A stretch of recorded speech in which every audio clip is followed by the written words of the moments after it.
They said you can't chase light if you were born in the dark. But what if the dark was the only reason you learned to see? This is the story of a boy named Malik Carter, a 15-year-old from Southside Chicago with hands too small for the ball and a dream that seemed too big for his block. To him, that rusted rim on the cracked corner court wasn't just metal. It was a portal, a way out.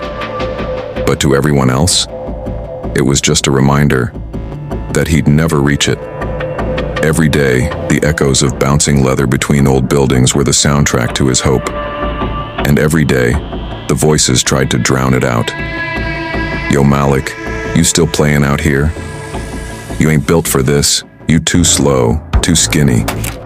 He'd laugh it off, pretend it didn't sting. But the truth was, every word was a small cut on the skin of a dream. And the deepest cuts didn't come from the streets. They came from home. His father used to play. Used to. Before a torn ligament ended it all. Now, the only thing his father shot was disappointment. You think you're different, boy? You think you gon' make it out dribbling a ball? Wake up. That night, Malik sat in his small room, a poster of his idol Deshaun Hale staring back at him, and he whispered a promise into the silence. But what he didn't know was that a single moment the next day would change the entire trajectory of his life. It was tryouts. Coach Ramirez, a man who'd seen 1,000 wannabes, looked over the hopefuls. His eyes scanned the room, and when they landed on Malik, they just kept moving. He didn't even write his name down. That hurt more than any insult, because it wasn't hate, it was indifference. And indifference is colder than rejection. Malik gave it everything. He pushed through the pain in his ankle, an old injury he told no one about, a constant whispering fear that his body would betray him. But when the list went up, his name wasn't there. He didn't make it.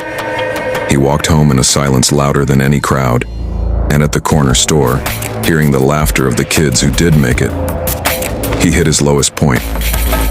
But then, a voice, a girl's voice, and a question that would see right through him. "Why didn't you try out?" she asked.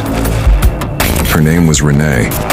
Quiet, curious, always behind a camera. She wasn't filming the players everyone was cheering for. She was filming the court, the story. "I did try out," Malik muttered. "They didn't want me." She smiled, small and knowing. "You ever seen film of yourself playing?" He hadn't. "Then you don't know what they missed." That night she sent him the footage, and for the first time, Malik Carter saw himself not through his own fears, but through her lens. It was raw. It was clumsy. But there was something else there. A flicker. A potential so terrifying. It could either break him or become his only fuel. And so, the midnight grind began. While the world slept, he trained. Rain, snow, heat, it didn't matter. Reena was there, recording it all. Every missed shot, every fall, every moment he refused to quit. His hands blistered, bled, healed, and bled again. Each scar, a story. Each sunrise, a reminder. But Reena didn't just film. She studied. She showed him something he'd never seen before. She called it the geometry of the game. The invisible passing lanes, the defensive blind spots. She gave him a mantra. Don't just play the player, Malik. Play the space. He was no longer just getting stronger. He was getting smarter. He was evolving. But evolution always attracts predators. And his biggest challenge was yet to come. Months later, the regional tournament. Coach Ramirez was desperate. 2 players injured. Reena convinced him to give Malik one spot. On the bench, he wasn't there to play. He was there to fill a space. But fate had other plans. 4th quarter, star player fouls out. They're down by 12. 2 minutes left. The coach looks down the bench, his jaw tight. His eyes land on Malik. "You, in. Don't freeze." Malik's heart pounded louder than the crowd. The lights were blinding. First pass to him. Stolen. The other team scores. The crowd laughs. The old voice screams in his head, "You'll never be enough." He was freezing. He was failing. But then, through the roar, he saw her. Renee. Camera lifted, and her lips formed two silent words. What were those two words? And did he have the courage to listen? She whispered, "Just play." He inhaled. He exhaled. And then, he saw it. The geometry. The space. Next play, he anticipates the pass. He steals the ball back. He drives. He jumps, pushing through the fire in his ankle, higher than he ever had before. Swish. The gym fell silent. The boy who couldn't play just did. He scored again and again. Every move, faster, sharper. He was playing the space. When the buzzer rang, the scoreboard flashed. 65-63. They won. Overnight, he became the school's miracle. From bench warmer to hero. But what happens when a dream comes true? Right before a nightmare begins. The fire burns fast, and behind every rise, a shadow waits. Renee got sick, cancer, and suddenly, the game didn't matter.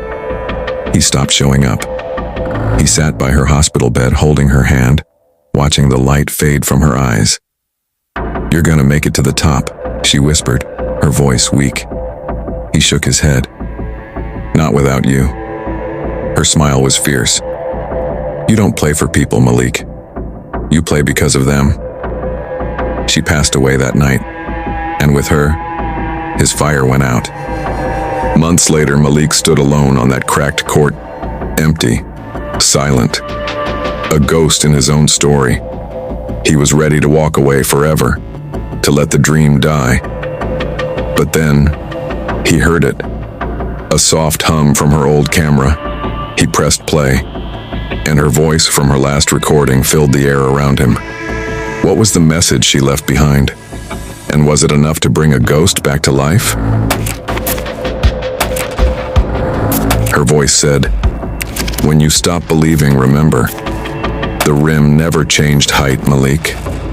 You just stopped jumping."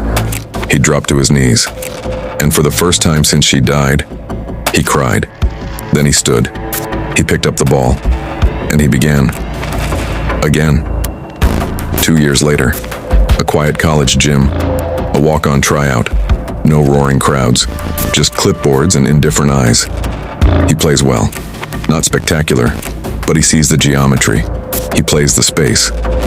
Afterwards, the coach calls him over. "Your shot's inconsistent," the coach says.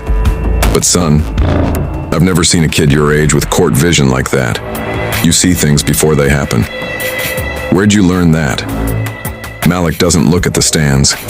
He looks at the camcorder in his bag. "I had a good teacher," he says, his voice soft with memory. The coach nods, gives no answer, and walks away. And Malik is left alone in the silent gym. The anxiety, the need for validation, it's all gone. He walks to the free throw line. Not for them, not for a spot on the team, just for himself.